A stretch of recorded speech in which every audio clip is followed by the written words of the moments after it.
Well, hello again. It's Lee Kreider here with the Ohio Ram Show. And this is going to be a very interesting and very special show. We're getting kind of down to the end of VRAM. We just finished up with Hoppo here a little while ago. And we have a very special guest with us today, Pinky Yah from Ahmedabad. Have I got that right? I don't know. India. I spotted her story in the newspaper, her local town newspaper, a while back, and I wanted to get her on the show. But first of all, thank you for watching. If you're watching on Facebook, go down there in the probably this corner here maybe, and you'll see a like and a follow. Hit those for me, please. And if you're watching on YouTube, right under the video, there's a subscribe button. If you'd hit those, I'd appreciate it. We're probably going to call this the last show of this season, although we do have special shows that crop up during the summer. But this is going to be our last official show, and we're very happy to have Jim back with us. Jim Lawyer, I want to say take this moment to thank you, Jim, for coming in here to help me so much during these last several days. You've really been a big help. It was my pleasure. I'm glad that you asked me and I had the opportunity to do it. Yeah, Jim's doing the 60, and he says it's pretty darn hard. Jim, I think you're just a little babe in the woods when it comes to our guests today. Definitely.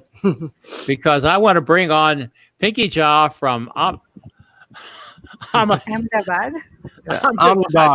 Ahmedabad, India. If I would practice that all day long. Hi, Pinky. Hi. So glad to have you with us. Spotted this story in the newspaper. Tell us your story. I don't know, it'll be really long if I elaborate. But then I learned cycling 5 years back, and I used to get fascinated by the people, the cyclists passing by me. And my friends used to make a lot of fun about me. How come I don't know how to ride a bicycle? And I learned, and then I never looked back. And this is how I started. And in 5 years, so many things I could do it. I learned so many things. And the 60, the VRAM thing, it was just an opportunity out of the corona issue. So I just took it as the opportunity out of the problem. And this is where I am. Very good. And so you didn't even know how to ride a bike before? No. Wow. So did you start on a road bike?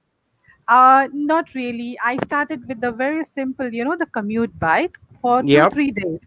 And then I bought this road bike just behind me, if you can see. So this is my giant road bike. And I started riding here. So 50, if you have the road bike, you have some kind of a standard. Probably people think all over the world, the cyclist, you have to ride the good distance if you're on the road bike, if you're on the sports bike. So 50 went to 100 kilometer, and then 200, and then 300, 400, 600. And then this virtual event where I ended up, riding every single day, probably 6 to 7 hours for 4 days. And the 60-12 stages just got over. Wow. So let me get this straight. What it took Jim 12 days to do, you just piled one right up on the other and did them all in 4 days. Is that correct? Yes, exactly. Kudos to you. The 8 stages, actually, I registered the 60, thinking that every single day I'm supposed to ride only 60 minutes. But then after, I did not even realize what am I getting into. And the moment I started, the first stage was really exciting. And then after that, I started really feeling tired, lot of climb, a lot of gradient. And then it was like, why do I suffer for 12 days? Let me finish it as soon as possible. That was quite a smart way to do it. We finished last night and I'm done. So why suffer for 12 days? Why to pull the things for 12 days? Just finish it off as soon as possible. But then I had a target in my mind that I'll try and finish this in 3 days. But then, the house and the family and 2 children, other responsibilities really took me 1 extra day to finish. It got over and I'm all recovered, back to the ride this Sunday morning. Awesome. In the news article, you talk about the difficulties. I don't know if that's the right word or not of being a woman Oh, yes. cyclist in India. I think that's not unique to India, but Yeah, you yeah. want to talk a little Things about this? I must say the things have changed. What it used to be 5 years back, right now it's a little bit different. I must say, there are people, there are females, a lot of females you will find on the road. But then yes, there are not like good amount of ultra cyclists, female ultra cyclists we can find in India. The reason is like we have been talking just before we came on the show, or live show. So the family responsibility and other things, people are lacking behind maybe some kind of a motivation to go ahead. uh, that is bounding. So like we female probably taking the family priority is upmost. So we don't really take our passion go ahead.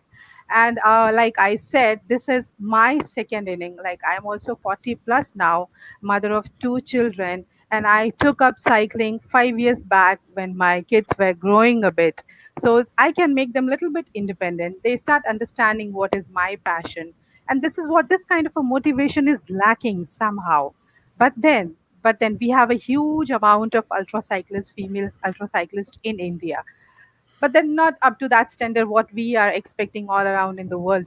But then yes, the numbers are growing, we are growing. That's great. Yeah, that's good to hear. And tell me about your children.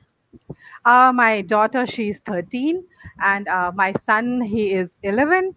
Both of them are in the other room having dinner, watching TV. But then both of them are really proud of me. Initially, it took some time for me to make them understand what exactly am I doing and why am I doing this. It's not very common, probably in my family. I'm the first person who is into sports. First and only person in my whole like the bunch of family in all around the India, when where the family is spread. So it took some time for me to explain what am I doing. Like why do I have to go for such long rides? Why do I have to ride days and days on cycle? What kind of a pleasure it gives me? So even these kind of things, my children took some time to understand. Now over the 5 years, they have really understood that this is my priority, this is my passion, and this is I want to do. And they are turning up to be a good cyclist too. So they use cycle as a commute to go to small places. So yes, cycling is a big part in their life too with me. Well, that's Excellent. good. That's good to hear. And Vivek Shaw is in here. I believe you're supposed to crew for him if there had been a ram. Is that correct?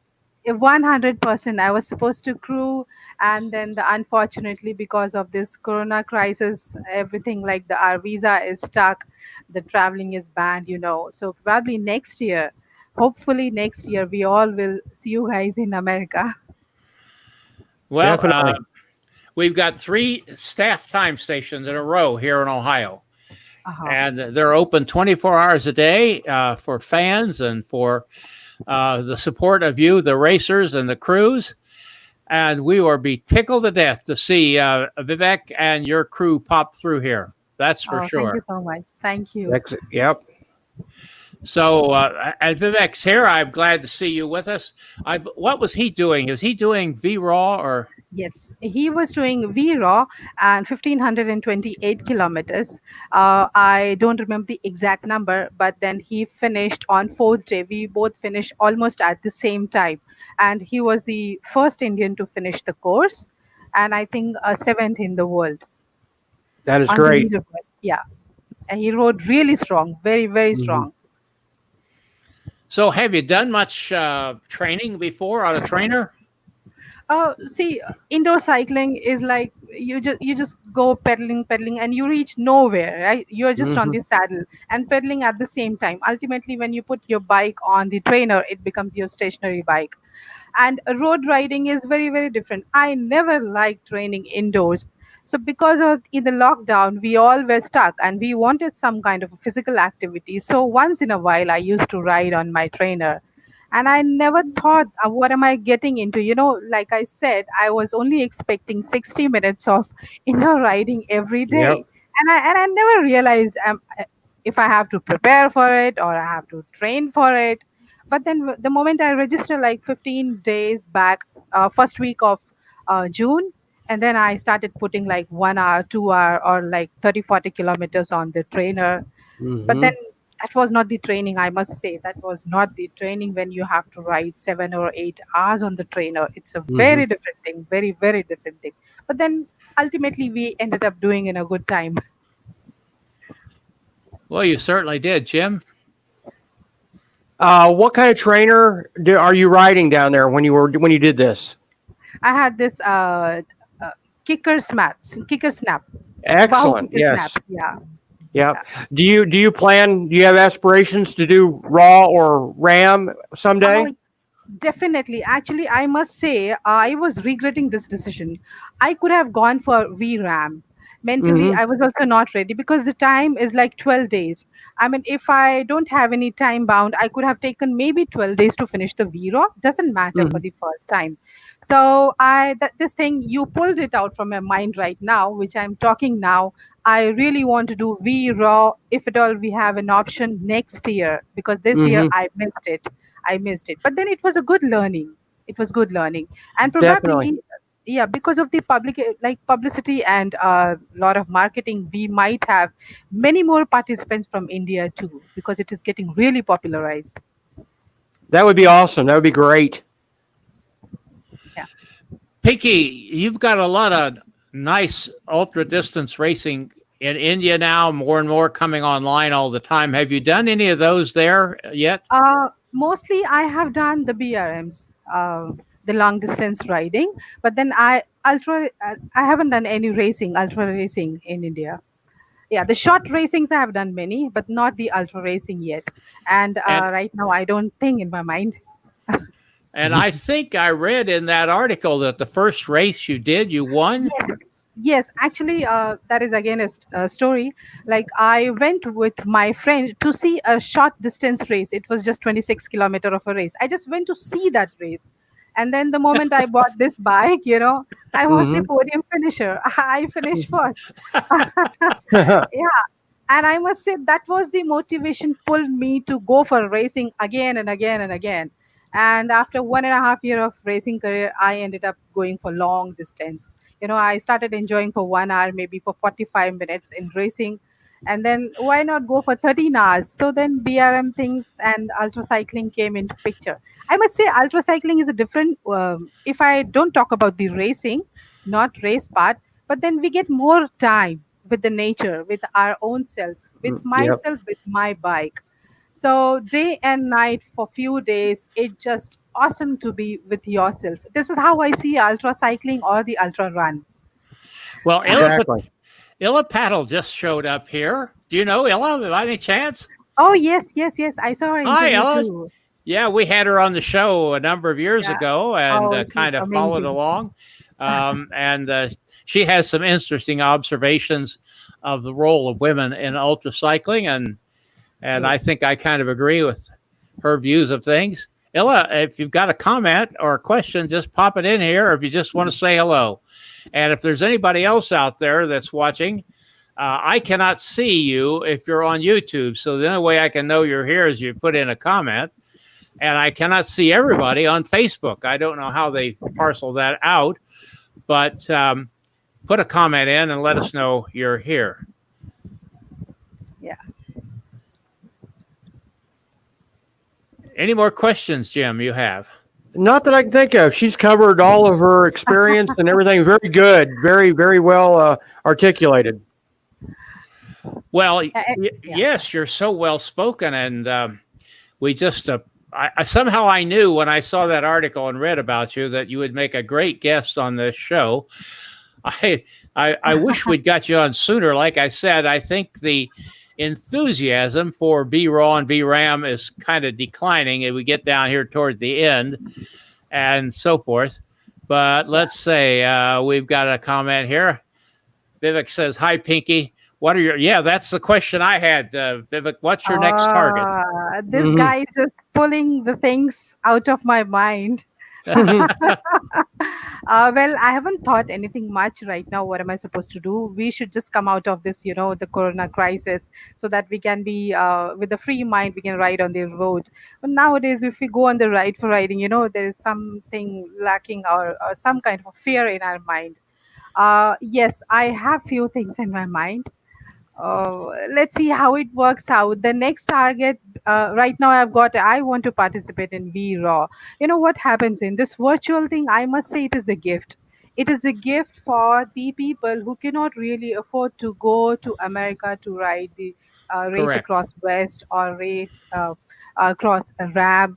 Uh, so with the little less expenditure, we can, enjoy. I mean, I don't know if I should say enjoy or not, because virtual race, virtual riding is very different thing. But then yes, we can at least taste, or at least we can have an idea what we are getting into, what we are doing. So many people could do ram, many people could do vram. So probably by the next year we'll have much more participants who are, because of the financial issues, cannot go to America to ride. At least virtually we can do it. And 15-28 kilometer, I don't see a really really long distance. It is doable. If I can think, 5 years back when I learned cycling, if I can think of riding, then everyone else in the world can ride it. So that is my next target. So 1 year is a time to train for it. Okay, and Ella popped in here, said hi to me, and hi to you, Ella, and just got the notification. I thought I did a poor job. I should have posted up on Inspire India yesterday that this was coming, but we've had a lot of things going on here.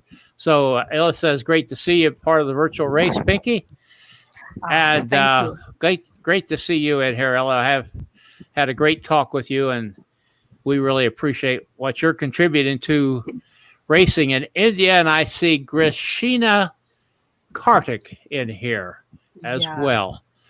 So, well, listen, what a thank you for being with us. Oh, And we're going to sign off here. Don't go away, because I want to talk with you a little bit about something before we sure, do. sure. And thank you, all of you who are in here, the comments you made. Vivek, we want to congratulate you on a great event. We hope that we see you and this charming crew member here with you next year here in Ohio. And we will be sure to give you a good cowbell and a great cheer as you go by. So, with that, we're going to take a moment here just to say goodbye. Thank all of you for watching the Ohio Ram Show this year. It's been fun to dip our toe into live streaming, which I'd always kind of avoided, but this was a perfect platform to experiment with it. And what we're going to do is we generally go on hiatus right after Ram and don't come back until the fall. Always something crops up in the summer. We want to get on the air, and I've got a couple things cooking that we might. But for all such purposes, this will be our last show for this season. And thank you so much, Jim. Thank you so much, Pinky, for being with Thank you us so much, again. guys. And Thank with you Yeah, that, so much thank for you. having we're me all here. going to wave It's a everybody pleasure. Thank you. goodbye. And Viva says thank you. It's appreciated. Bye bye.